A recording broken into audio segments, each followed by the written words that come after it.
అయితే ఇక్కడ అంటున్న మాట ఏంటంటే ఆయన అపరాధమును, దోషమును, పాపమును క్షమించును అంటున్నాడు ఇక్కడ. అంటే మనుషులు ప్రభునామమును ఎందుకు ప్రార్థన చేయాలి అంటే రక్షింపబడ్డానికి. రక్షణ ఎందుకు అంటే భూమి మీద మానవులు అపరాధాల్లో ఉన్నారు, దోషములో ఉన్నారు, ఇంకెక్కడున్నారు, పాపములో ఉన్నారంట. దోషమును, అపరాధమును, పాపమును క్షమించును అంటే క్షమాపణ ఎక్కడ దొరుకుతుందంటే దేవుని దగ్గరే దొరుకుతుంది. నేను ఒక మనిషి దగ్గర ఒక చిన్న పొరపాటు చేశాం, ఒకసారి వాళ్ళని ఏదైనా అవమానపరిచాం, ఒకసారి క్షమిస్తారు, 2 సార్లు క్షమిస్తారు, మహా అయితే ఒక 10 సార్లు క్షమిస్తారు. కానీ తర్వాత మనల్ని క్షమించగలరా?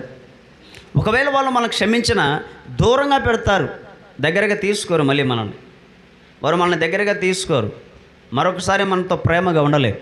కానీ దేవుడు తనకి దగ్గరగా మనల్ని క్షమించడమే కాదు, తనకు దగ్గరగా తీసుకుంటాడు, తనతో ఉండడానికి అవకాశం ఇచ్చాడు. రక్షణ అంటే భూమి మీద నువ్వు బ్రతికినంత కాలమే కాపుదల కాదు, నువ్వు చనిపోయిన తర్వాత ఉన్నటువంటి కాపుదల. దాని గురించి ప్రభు చెప్తున్నాడు.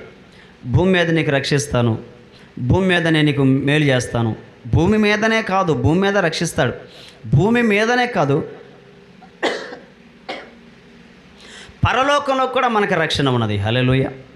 ఎందుకంటే ఇక్కడ దేవుడు భూమి మీద ఉన్నటువంటి మనుషులమైన మనలో అపరాధం ఉంది, పాపం ఉంది, దోషం ఉంది. ఈ మూడిటిని క్షమించగలిగిన ఒకే ఒక్క దేవుడు మన ప్రభు అయిన యేసుక్రీస్తు వారు. అందుకే ప్రభు యొక్క నామమున మనం ప్రార్థన చేయాలి. లేకపోతే మనకు రక్షణ లేదు. రక్షింపబడకపోతే నువ్వు భూమి మీద ఎలాగైనా బ్రతకొచ్చు, మోసం చేస్తూ బ్రతకొచ్చు, మాయ చేస్తూ బ్రతకొచ్చు, నిష్టానుసారంగా బ్రతకొచ్చు, నీకు నచ్చినట్లుగా నువ్వు బ్రతకొచ్చు, ఎవరితో పని లేకుండా ఒంటరిగా కూడా బ్రతకొచ్చు. నా ఇష్టం, నా జీవితం, నీ ఇష్టమే. కానీ భూమి మీద బ్రతికినంత కాలమే, మరణించిన తరువాత నీకు రక్షణ లేకపోతే, నీ అపరాధం క్షమించబడకపోతే, నీ పాపము క్షమించబడకపోతే, నీ యొక్క దోషము క్షమించబడకపోతే రక్షణ ఉండదు. రక్షింపబడకపోతే నువ్వు నరకంలో ఉంటావు. నరకం అనేది ఉత్తి మాట కాదది. దేవుడు తన నోట మాట్లాడిన ప్రతి మాట అవును. మనుషులమైన మనం అబద్ధం ఆడతాం, కానీ దేవుడు అబద్ధం ఆడు. నరకం ఉంది అనే మాట నీవు నేను కాదు మాట్లాడుకుంటుంది, దేవుడు చెప్తున్నాడు. దేవుడే నరకం ఉన్నది జాగ్రత్త అని చెప్తుంటే మనుషులు ఈరోజు పాపం చేయడానికి ఏమాత్రం వెనకాట్ల. సిగరెట్లు తాగుతూ దేహాన్ని పాడు చేసుకుంటున్నారు, మందు తాగుతూ దేహాన్ని పాడు చేసుకుంటున్నారు, వ్యభిచారం చేస్తూ దేవుడిచ్చిన దేహాన్ని పాడు చేస్తున్నారు. లేనిపోని అలవాటులన్నీ నేర్చుకొని వ్యసనాలకు బానిసలయ్యి బయట విడుదల పొందలేక, కుటుంబానికి మేలు చేయక, సమాజానికి మేలు చేయక, తనకి ఉపయోగపడక, తన ఇంటి వారికి ఉపయోగపడక, తను చనిపోయిన తర్వాత నరకానికి వెళితే ఏంటి లాభం? దేవుడు నిన్ను నన్ను చేసింది నరకానికి పంపించడానికి కాదు.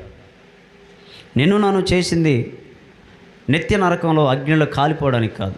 ప్రభు మనల్ని చేసింది ఆయనతో మనం ఉండాలి అని. అందుకే ప్రభు తన నామమున ప్రార్థన చేయండి, రక్షణ ఉంది. ప్రార్థన చేస్తేనే రక్షణ. అవును, ప్రార్థన చేస్తేనే రక్షణ. ప్రార్థన ఎందుకు చేయాలి? నీవు దేవుణ్ణి అంగీకరించావు అన్నదానికి గుర్తే ప్రార్థన. హల్లెలూయా. ఒక ప్రాంతంలో ఒక రాజుగారి దగ్గర కొంతమంది పనిచేసేవాళ్ళు అధికారులు. షడ్రగు, మేషకు, అబేద్నగో, దానియేలు అనేటువంటి దేవుని పిల్లలు. వీళ్ళు దేవుని పిల్లలు. కానీ ఇక ఉన్న వాళ్ళందరూ దేవుణ్ణి తెలియని ప్రజలు. విగ్రహారాధన చేస్తూ, ఆచారాల్లో ఉంటూ, ఇష్టానుసారంగా వాళ్ళ ఇష్టం, తినటమైన వాళ్ళ ఇష్టం, తాగటమైన వాళ్ళ ఇష్టం, వాళ్ళకి నచ్చినట్లుగా బ్రతుకుతున్నారు. ఈ దేవుని పిల్లలు ఆ దేశంలో ఉద్యోగాలు చేస్తున్నారు. రాజుగారి దగ్గర ఉద్యోగం చేస్తున్నారు. ప్రధానమంత్రి స్థాయిలో ఉన్నారు ఒక ఆయన, దానియేలు అనేటువంటి ఆయన. ఆయన ఒక రాజుగారి కింద మంత్రి స్థాయిలో ఒక ముఖ్య స్థాపకుడిగా ఒక మంచి స్థాయిలో ఉన్నారు. అతడు దేవుని ఎరిగినవాడు. అతని కింద ఉన్నటువంటి పనివాళ్ళు చాలామంది వాళ్ళు రాజుగారిని మోసం చేస్తున్నారు. ధనంలోనూ, వ్యాపారాల్లోనూ, అన్నిటిలో లెక్కలు తప్పు చూపిస్తూ వచ్చినటువంటి ఆదాయాన్ని వాళ్ళు దాచుకుంటూ రాజుగారిని మోసం చేస్తూ, వాళ్ళు ఏదో మేము మంచి చేస్తున్నాం అన్నట్లుగా రాజుగారి దగ్గర ప్రగల్భాలు పలుకుతున్నారు. కానీ దానియేలు గారు వాటన్నిటిని చూసి ఖండించాడు. మీరు చేసేది తప్పు, మీరు చేస్తున్నది పొరపాటు, మన దేశానికి నష్టం, మన రాష్ట్రానికి నష్టం, మన ప్రజలకి ఇబ్బందికరమైన పరిస్థితి మీరు చేస్తున్నారని చెప్పని ఆయన ఖండించి వాళ్ళని సక్రమంగా పెడుతూ ఉంటే, వాళ్ళని గద్దిస్తూ ఉంటే వాళ్ళకి నచ్చక వీళ్ళందరూ కలిసి ఇక లాభం లేదు, ఈ దానియేలు అనేటువంటి వ్యక్తి మన దేశంలో ఉండకూడదు, ఇతను ఎలాగైనా చంపేయాలి అని చెప్పని వీళ్ళు ఒక పన్నాగం పన్నారు. రాజుగారి దగ్గరికి వెళ్ళారు. ఒక ప్లాను, రాజా, మన దేశంలో మీ వంటి గొప్పవారు మరొకరు లేరు, ఈ రాజ్యం ఇలా విస్తరించింది, ఇంత గొప్పగా అన్ని వ్యాపారాలు అభివృద్ధి చెందాం, మన దేశం యొక్క గొప్ప ఔన్నత్యము అనేక రాజ్యాలకి అనేక ప్రజలకి గొప్పగా ఉంది, చాలా విలువగా ఉంది కనుక మీరు దేవుడు లాంటి వారు అనలా, మీరు దేవుడు అన్నాడు ఆయన. హల్లెలూయా. వీళ్ళందరూ మీరు దేవుడు అండి, మీరు ఇంత గొప్ప పరిపాలన చేస్తున్నారు, ఇంత మంచి పరిపాలన చేస్తున్నారు కాబట్టి మన దేశంలో ఉన్నటువంటి ప్రజలందరూ ప్రతిరోజు ఎవరు ఏ దేవుడికి మొక్కడానికి వీల్లేదు, ఏ దేవుడికి ప్రార్థన చేయడానికి వీల్లేదు, మీ దగ్గరికే రావాలి, మీతోనే మాట్లాడాలి, మీకే ప్రార్థన చేయాలి. ప్రతి ఒక్కరూ, దేశంలో ఉన్నటువంటి ప్రతి ఒక్కరూ ప్రతిరోజు 30 రోజుల వరకు, 1 కాదు 2 కాదు, 10 రోజులు 20 రోజులు కాదు, 30 రోజుల వరకు మిమ్మల్నే ఆరాధించాలి, మిమ్మల్నే ఘనపరచాలి, మిమ్మల్నే పూజించాలి. ఏ దేవుడికి మొక్కడానికి వీల్లేదు, ఏ కార్యక్రమాలకు వెళ్ళడానికి వీల్లేదు, ఏ ఫంక్షన్లు చేసుకోవడానికి వీల్లేదు. 30 రోజుల వరకు మీతోనే, మీ సముఖమునే ఉండాలి అని ఆజ్ఞ జారీ చేయండి. ఎందుకంటే మీరు చాలా గొప్పవాళ్ళు, మీరు చాలా ఉన్నతమైన స్థానంలో ఉన్నవారు, ఇది చాలా బాగుంటుంది అని చెప్పానంటే రాజుగారికి కూడా నచ్చింది. సరే అలాగనే చేయండి అన్నాడు ఆయన. దేశం మొత్తం ప్రకటన చేశారు. 30 రోజుల వరకు రాజుగారి సముఖమునే మనం ఉండాలి, ఆయన్నే ఆరాధించాలి, ఆయన్నే మనం పూజించాలి.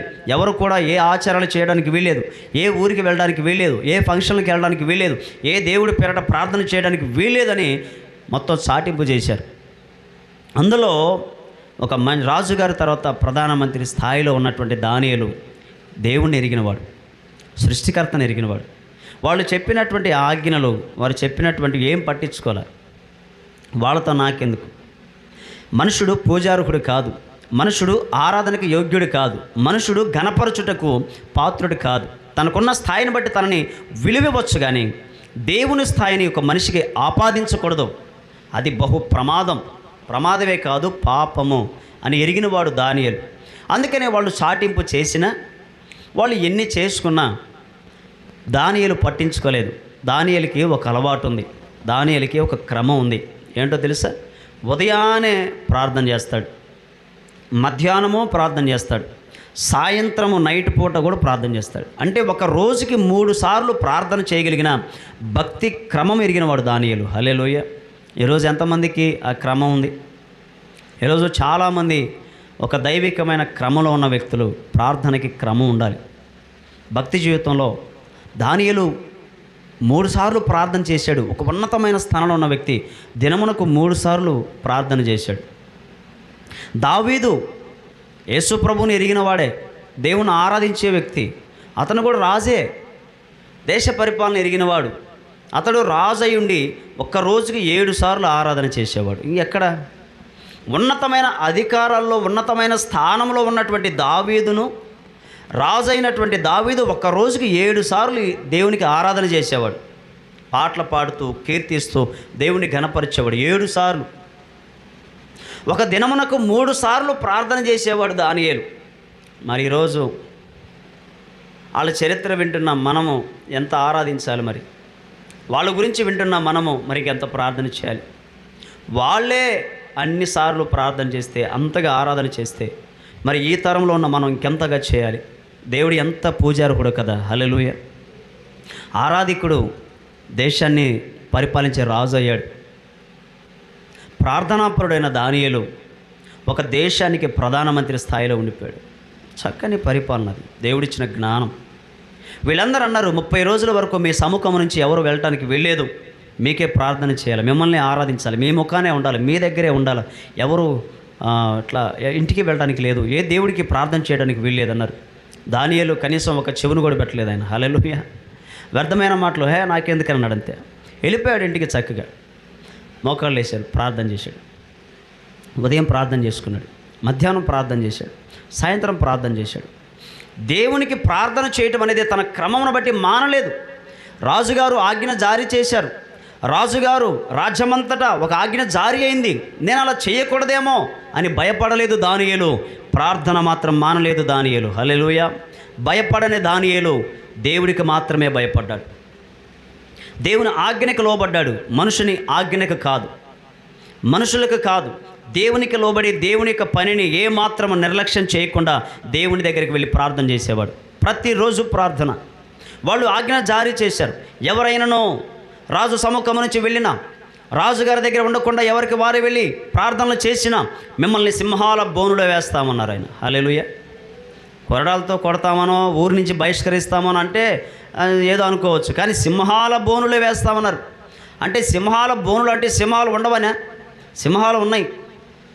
సింహాలకి ఆహారంగా వేస్తానన్నారు. సింహాల బోనులు అంటే సింహాలన్నీ తీసేసి సింహాలు లేకుండా ఒక బోను చేసి ఆ బోనులు పెడతామని కాదు. సింహాలు ఉన్నటువంటి బోనులో ఇతను తీసుకొని వెళ్ళి వేస్తే సింహాలు తనని చంపి ఏ భాగానికి ఆ భాగాన్ని, శరీరాన్ని మాంసంలో తినేస్తాయి, మాంసంలోకి తినేస్తాయి. అంత ప్రమాదకరమైన సింహాల బోనులో వేస్తామో ఎవడు కూడా ప్రార్థన చేయడానికి వీల్లేదన్నారు. దానియేలు ఏమాత్రం లక్ష్య పెట్టలేదు వాళ్ళ మాటలు. వాళ్ళ యొక్క ఎన్ని సాటింపులు చేసుకున్నా అవి పనికిరానివి, అవి అక్కరలేనివి, అవి అవసరం లేదు. మనుషుడికి కాదు ఆరాధన, దేవునికి. మనుషుడికి కాదు ఘనత, మహిమ, దేవునికి అని చెప్పని దేవుణ్ణి విడిచిపెట్టగా వెళ్ళి ప్రార్థన చేయడం మొదలుపెట్టాడు ఆయన. హల్లెలూయా.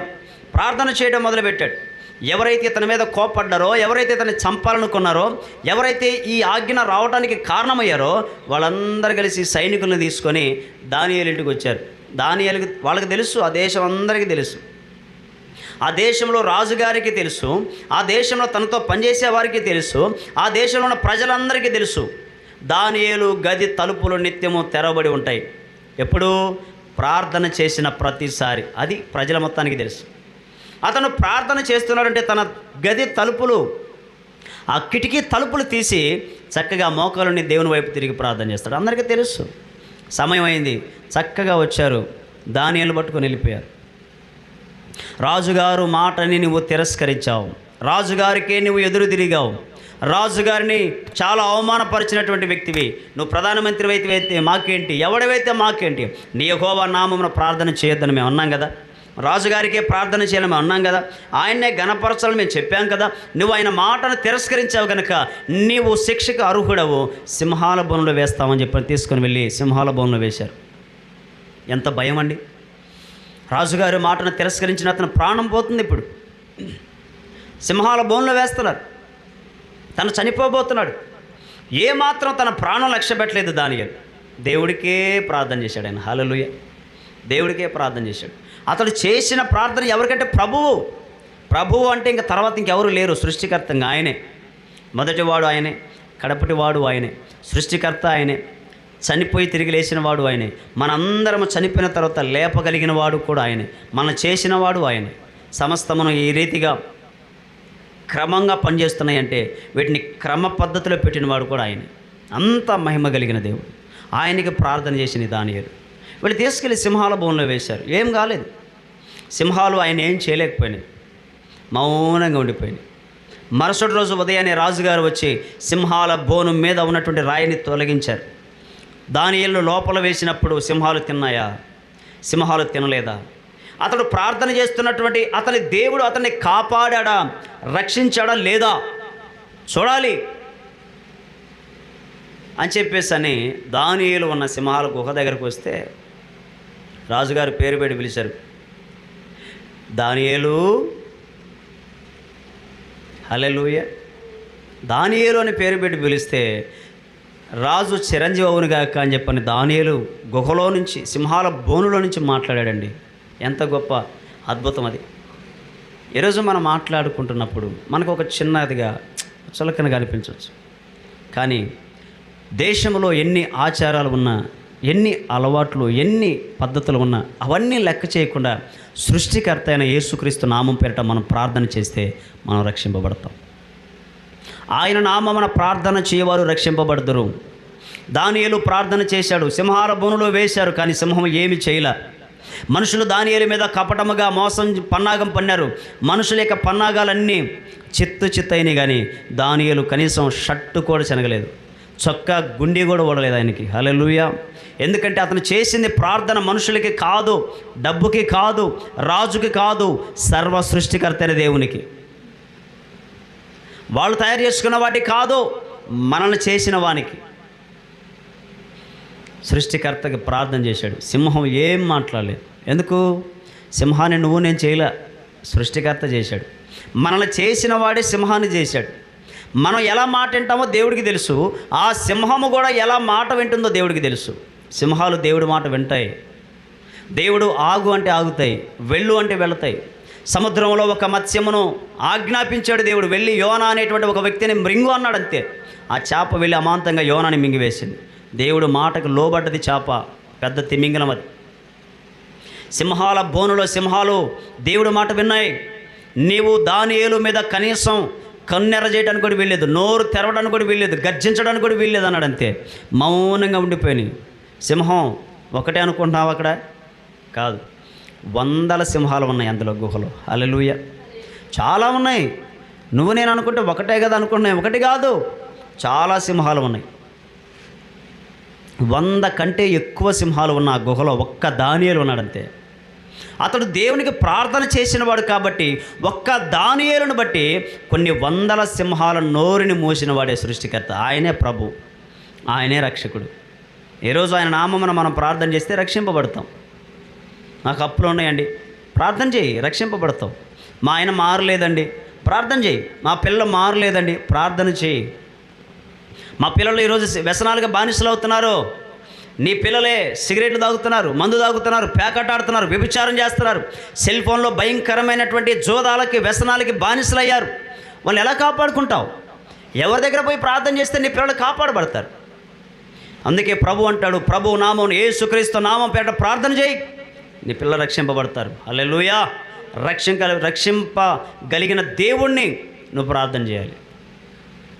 మనుషుల దగ్గరికి వెళ్తే ఉపయోగం లేదు, మనుషులు నమ్ముకుంటే ఉపయోగం లేదు. ప్రభు సెలవిచ్చాడు, ఏమన్నా తెలుసా? రాజును నమ్ముకున్నట కంటే యెహోవాను ఆశ్రయించడం మేలు. హల్లెలూయా. మనుషులు నమ్ముకున్నట కంటే యెహోవాను ఆశ్రయించడం మేలు. దేవుడే చెప్పాడు, నీవు రాజులు నమ్మినా, మనుషులను నమ్మినా, ధనాన్ని నమ్మినా, లోకాన్ని నమ్మినా అవి నీవు వ్యర్థపరుస్తాయి, కానీ నన్ను నీవు నమ్మితే నీ జీవితం బంగారు భవిష్యత్తు అన్నాడు. రక్షింపబడతావు. యెహోవా నామమున ప్రార్థన చేసిన దానియేలు రక్షింపబడ్డాడు. నువ్వెందుకు రక్షింపబడవు? యెహోవా నామమున ప్రార్థన చేస్తే దేశం మొత్తము ఆయన స్వాధీనమైంది. ఆయన నామమున ప్రార్థన చేస్తే నీ పిల్లలు నీ స్వాధీనం ఎందుకు ఎవరు? నీ కుటుంబం ఎందుకు కట్టబడదు? నీ జీవితం ఎందుకు మార్చబడదు? ఎందుకంటే నువ్వు ఇంకను సృష్టికర్తను ఎరగల. ప్రార్థన పొడిగా చేస్తున్నట్టున్నావు, ఇష్టానుసారంగా బ్రతుకుతూ ప్రార్థన చేస్తాను అనుకుంటున్నావు. దేవుడు జలవిస్తున్నాడు, యెహోవా నామం పరిశుద్ధపరచబడాలి, ఆయన నామం పరిశుద్ధపరచబడాలి. దేవుడు పరిశుద్ధుడు. నీ ఇష్టానుసారంగా బొమ్మల దగ్గర ఎగినట్టు ఎగితే కుదరదు. ఇక్కడ నీ ఇష్టానుసారంగా చేయడానికి లేదు. ఆయన పరిశుద్ధుడు, అంతే. హల్లెలూయా. పరిశుద్ధమైన దేవుణ్ణి ఘనపరచాలి. మనుషుల దగ్గర ఎగిరినట్లుగా ఇష్టానుసారంగా చేస్తే కుదరదు. మనుషులను మాయ చేసినట్లుగా దేవుణ్ణి మాయ చేస్తే కుదరదు. ఎలా పడితే అలా బ్రతికి యేసు నామంలో ప్రార్థన చేస్తానంటే కుదరదు, అలా కుదరదు. ఆయన పరిశుద్ధుడు. పరిశుద్ధమైన దేవునికి భయపడాలి, ఆయన నామం మహిమపరచబడాలి. నీవు కరెక్ట్గా ఉండి ప్రభు దగ్గరికి రా, ప్రభు దగ్గర ప్రార్థన చేయి, నీవు రక్షింపబడతావు, నీ కుటుంబం రక్షింపబడుతుంది, నీ జీవితంలో అనేక నూతనమైన మార్పులు దేవుడు చేస్తాడు. హల్లెలూయా. ఈ మాటలు మానవునిగా నేను మాట్లాడుతున్నట్టు కనబడవచ్చు, కానీ సృష్టికర్త అనే దేవుడు చర్య తీసుకున్నాడు. సృష్టికర్త అనే దేవుడు నిన్ను రక్షించడానికి పూనుకున్నాడు. అందుకే ప్రభువు నిన్ను ఏదో దానాలు చేయమని చెప్పడంలా, దానాలు చేయి, పుణ్యదానం చేయి, కన్యాదానం చేయి, పశువుల దానం చేయి, డబ్బును దానం చేయి, అన్నదానం చేయి, రక్తదానం చేయి, ఇవి చెప్పట్లే. ఈ దానాలు చేయమని చెప్పట్లా. ప్రభు యొక్క నామమున ప్రార్థన చేయండి. హల్లెలూయా. దానియేలు ఆయన నామమున ప్రార్థన చేశాడు. ఏ దానం చేసినాడు కాదు, ప్రార్థన చేసినాడు. సింహాల బోనులో సింహాలు కూడా ఏమి మాట్లాడాల, నోరు మూసినాయి. క్రూర జంతువులే నోరు మూసినాయి. అంటే మనుషులలో నోరు మూయరా? మనుషులు మారరా? మన కుటుంబాలు చక్కదిద్దబడవా? ప్రభు యొక్క నామమున మనం ప్రార్థన చేయటము మన జీవితాలు కట్టబట్టం. ప్రభు యొక్క నామమున మనం ప్రార్థన చేయటము మన కుటుంబం రక్షణ వైపు నడిపింపబడటం. ప్రభు యొక్క నామంలో మనం ప్రార్థన చేస్తే మనం దీవించబడతాం, మన కుటుంబాలు దీవించబడతాయి. మనము భూమి మీద బ్రతికున్నంత కాలం ఒక మేలు, ఒక కాపుదల, మరణించిన తర్వాత కూడా మన ఆత్మకు రక్షణ. హల్లెలూయా. అసలు సత్యం ఏంటంటే మరణించిన తర్వాత ఆత్మకు రక్షణ యేసు ప్రభు ఒక్కడే.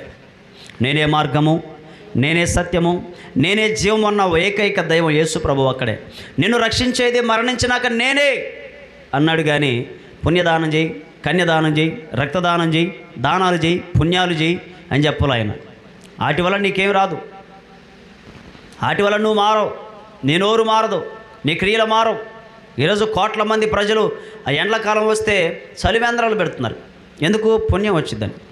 పుణ్యం వచ్చిందని పెట్టినాడు. ఎప్పుడైనా అబద్ధం ఆడకుండా మోసం చేయకుండా ఉన్నావా?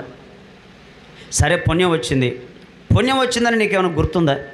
నీకేమైనా ఒక అవగాహన ఉందా? ఏమీ ఉండదు. వాస్తవం తెలియదు వాళ్ళకి. అన్నదానం చేస్తే మనకి మంచిదండి, నలుగురికి చెయ్యి, 10 మందికి చెయ్యి తడిపితే, చెయ్యి కడిగించుకుంటే, లేకపోతే అన్నం పెడితే, ఏదో మేలు చేస్తే మంచిదండి, వస్త్రాలు ఇస్తే మంచిదండి అంట. బాబు, అవి నిన్ను రక్షించవు. ఈ భూమి మీద నువ్వు ఉన్నప్పుడు చేయవలసిన ఒక మంచి పని లేని వానికి పెట్టడం, అది మానవ రీత్యా మనం చేయవలసిన పని. దేవుడు చెప్పాడు చెయ్యి. మరి రక్షణ, నీ రక్షణ ఏంటి? నీ ఆత్మకు రక్షణ ఏంటి? నీ కుటుంబానికి రక్షణ ఏంటి? మీ పిల్లలకి రక్షణ ఏంటి? మీ భవిష్యత్తు రక్షణ ఏంటి?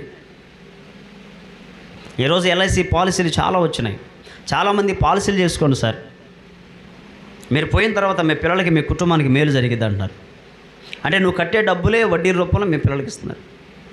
నువ్వు కడుతున్న డబ్బులే పాలసీ రూపంలో, నువ్వు యాక్సిడెంట్ జరిగినా ఒక ఇన్సూరెన్స్ అనేది వస్తుంది. అంటే నువ్వు ఇప్పుడు చేసే ఒక పని రేపు నీకు ఏదైనా జరిగితే అది నీకు మేలు. ఒక పాలసీయే నిన్ను ఇట్లా మేలు చేస్తే, ఒక పాలసీయే నీ కుటుంబాన్ని రక్షిస్తే, మరి ప్రార్థన, దేవుడిని నమ్ముకొని చేసిన ప్రార్థన అంతకంటే గొప్పది కదా. హల్లెలూయా. మానవుడు పెట్టినటువంటి పద్ధతులే 10 మందికి ఉపయోగపడుతున్నాయంటే దేవుడు పెట్టిన పద్ధతి ఇంకా ఉపయోగపడదా? మానవుడు చెప్పినవే బాగున్నాయని నీకు అనిపిస్తే దేవుడు చెప్పినవే ఇంకంతకంటే బాగున్న పరిస్థితులు కాదా? దేవుడు ఏది చేసినా అద్భుతమే చేస్తాడు ఆయన. హల్లెలూయా. అద్భుతమే చేస్తాడు. మనుషుల కంటే యోగ్యమైనది, మనుషుల కంటే అందమైనది, మనుషుల కంటే గొప్పది, మనుషుల కంటే ఉన్నతమైన వాటినే దేవుడు మన జీవితంలో చేస్తాడు. ఆయన మాట చాలా విలువైనది. నీ ఆత్మకు రక్షణ ప్రార్థన, నీ కుటుంబానికి రక్షణ ప్రార్థన, నీ వ్యాపారానికి రక్షణ, నీ వ్యాపార అభివృద్ధి ఆశీర్వాదం ప్రార్థన, నీ ఆరోగ్యానికి ఆశీర్వాదం, ఆరోగ్యానికి స్వస్థత ప్రార్థన. నువ్వు చేసే ప్రతి పనిలో ప్రభు యొక్క నామమున ప్రార్థన చేయాలి. ఈరోజు ఎంతమంది ప్రభు నామములో ప్రార్థన చేస్తున్నారు? ప్రభుని ఎరగని వాళ్ళు ఎంతమంది ఉన్నారు? ప్రభు మాకు తెలుసండి అని చెప్పని ఇష్టానుసారంగా బ్రతుకుతూ పొడి పొడి ప్రార్థన చేస్తూ మేలు పొందకనక ఎటుబడితే అటు తిరిగే వాళ్ళు ఎంతోమంది ఉన్నారు. గాలి తోలేప్పుడు రెల్లు అటు ఇటు కదిలాడుతూ ఉంటుంది. చాలామంది ప్రార్థన చేస్తున్నావు అంటున్నారు. ఆపద వచ్చినప్పుడు అటు ఇటు నువ్వు కదిలాడుతున్నావు అంటే, నువ్వు అలానే ఉన్నావు అంటే, నువ్వు చేసే ప్రార్థన ప్రభు చెంతకు చేరట్లేదు. నిన్ను రక్షించే ప్రార్థన నువ్వు చేయట్లే, నిన్ను రక్షించే ప్రార్థన నువ్వు చేయట్లే. నమ్మకం లేని ప్రార్థన, విశ్వాసము లేని ప్రార్థన, క్రియలు లేని ప్రార్థన నువ్వు చేస్తూ నిన్ను మోసపరుచుకుంటున్నావు. కానీ ప్రభు అంటున్నాడు, ప్రభు ఒక అవకాశం ఇచ్చాడు. ప్రభు ఈరోజు సెలవిస్తున్నాడు, ప్రభు నామమున ప్రార్థన చేయవారు రక్షింపబడతారు. నువ్వు రక్షణ పొందాలా? దా ప్రభు దగ్గరకు వచ్చి ప్రార్థన చేయి. నీ కుటుంబం రక్షణ పొందాలా? ప్రభు దగ్గరకు వచ్చి ప్రార్థన చేయి. నిన్ను రక్షించే నాదుడు యేసు ప్రభు ఒక్కడే. నువ్వు ప్రార్థన చేస్తే వినేవాడు యేసు ప్రభు ఒక్కడే. ఆ ప్రార్థనకి సమాధానం ఇచ్చేది యేసు ప్రభు ఒక్కడే. నీ జీవితం ఆశీర్వాదకరంగా మారాలంటే యేసు ప్రభు ఒక్కడే. ఆయన తప్ప ఈ భూమి మీద ఇంకెవరు కూడా నిన్ను రక్షించేవారు లేరు. నీ భ్రమలో బ్రతకమాకు. భ్రమలో బ్రతికావో నిన్ను నువ్వు మోసపరుచుకుంటున్నట్టే. నన్నేమి నువ్వు మోసపరిచే పని లేదు. నువ్వేమి దేవుడిని మోసపరచట్లేదు. దేవుడేమి నువ్వు నమ్మలేదని దేవుడు బాధపడేవాడు కాదు. నువ్వు నమ్మలేదని చెప్పని దేవుడు వెక్కిరింపబడేవాడు కాదు.